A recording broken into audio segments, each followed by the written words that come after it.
বন্ধুরা আসসালামু আলাইকুম। তোমরা ভালো আছো? আমিও ভালো আছি বন্ধুরা। দেখো আজকে কি রেসিপি নিয়ে আসছি। এটা হলো জামরুল, সাদাটা, লালটা না সাদা।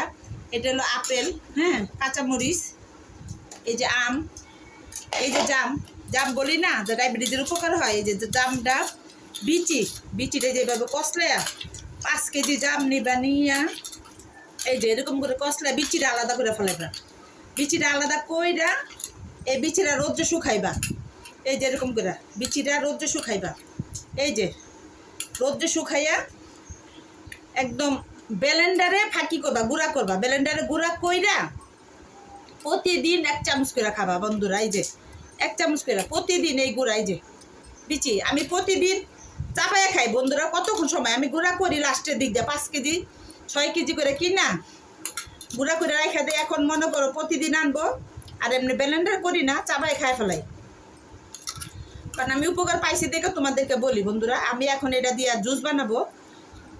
এই যেভাবে ছড়াইবা বন্ধুরা, এই যে বিচি এভাবে ছাড়াইয়া এই যেভাবে এটা ধুইয়া নিবে, ভালো মতো ধুইয়া পরে এটা শুকাইয়া গুঁড়া করবা, ব্লেন্ডার করে গুঁড়া করবা, ঠিক আছে? এই যে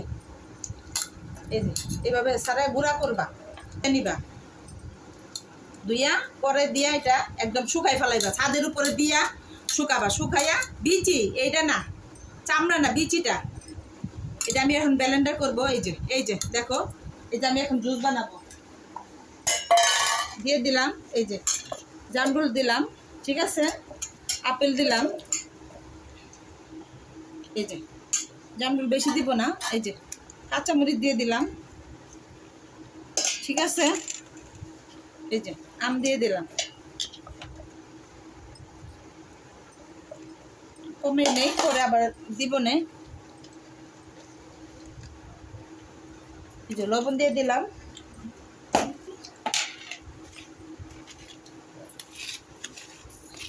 পরিমাণ মতো চিনি দিয়ে দিলাম।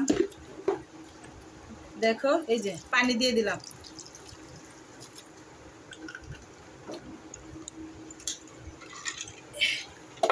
আটকে ফেলাইলাম বন্ধুরা।